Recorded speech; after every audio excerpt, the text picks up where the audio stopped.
today, Allan Carasco. And he has basically a title of his speech, The Path to Perfect. His pathway is presentation mastery, and the objective of his speech is to deliver a speech, receive feedback, and actually use this feedback in his next speech. So he will be repeating the speech as his speech 3 using deep observation and the suggestions he gets from the evaluation today. So today it's all up to you, Allan. Go for the knockout. Presenting Allan Carasco, The Path to Perfect. All the best.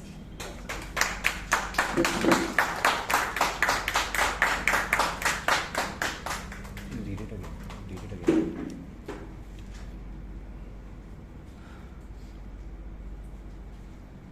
The following is the last episode 25 of season 9 of How I Met Your Mother, narrated by Allan Carasco.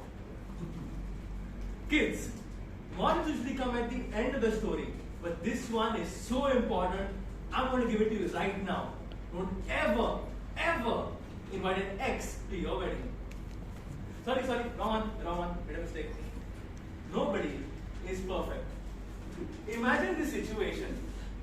You're talking to a group of people and you say something absolutely horrendous and you want to take it back desperately.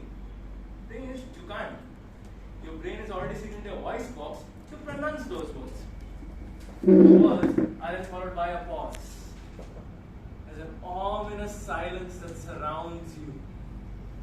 And then an opportunity, maybe a reputation, or in the worst case, a relationship, gets snapped out of existence.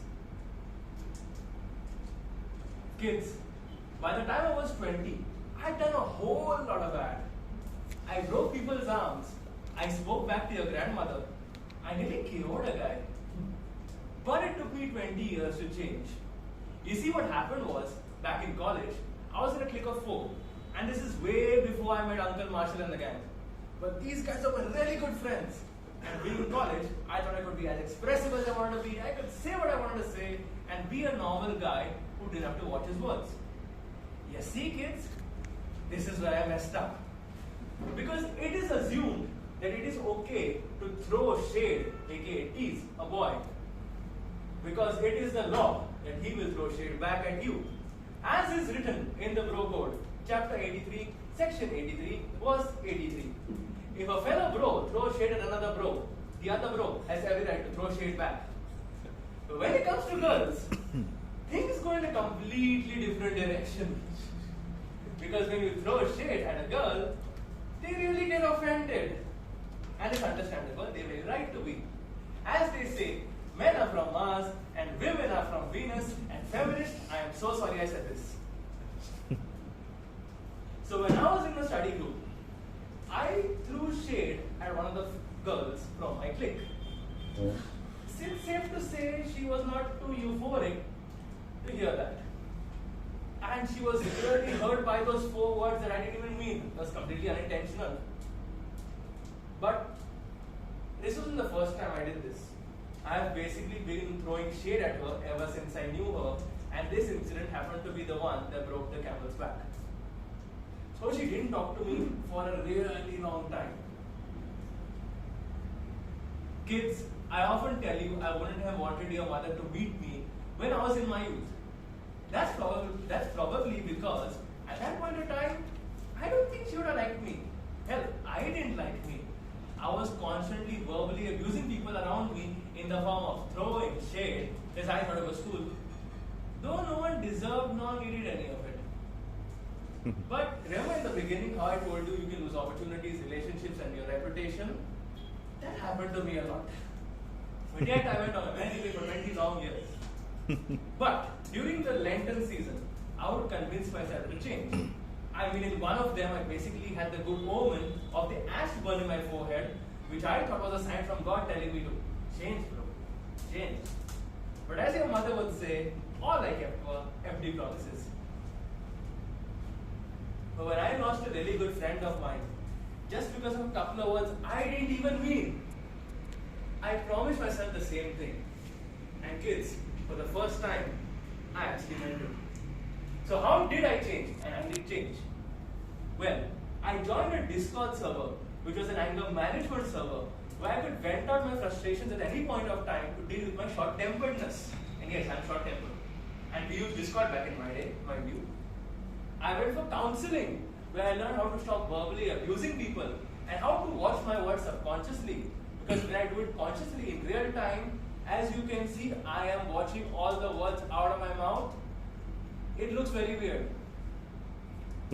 I started a technique where I substitute curse words, which at the point of time were a crutch word for me, for a different word, my case, sir. So when I used them in sentences, they became really weird. What's the sirring time? It is 9:45, I'm late for college. Teacher's going to throw me out of the sirring class. Should I go home? Nah, let's go to class. Enjoy the chemistry lecture. And I counted the number of times I swore. And at the time, I was preparing for my 21st birthday. And so I started a swear jar. So each time I swore, I removed my cash from the birthday fund.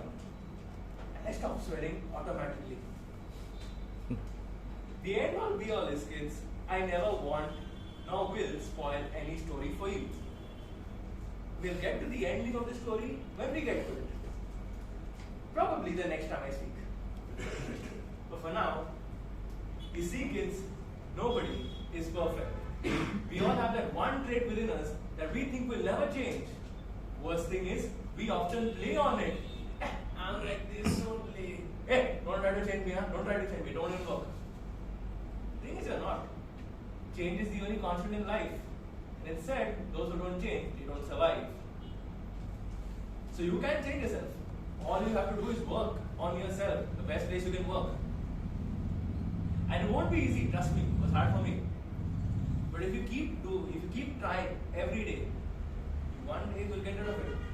And on that day, in the words of your Uncle Bani, who you love so much for some reason, you will be able to give that big row in the sky, an almighty 5, and it will be legend. Wait for it. I'm finally a good guy again. I stopped swearing daily. Legendary. And that, kids, is a story of how I laid the foundation to be the man who met your mother.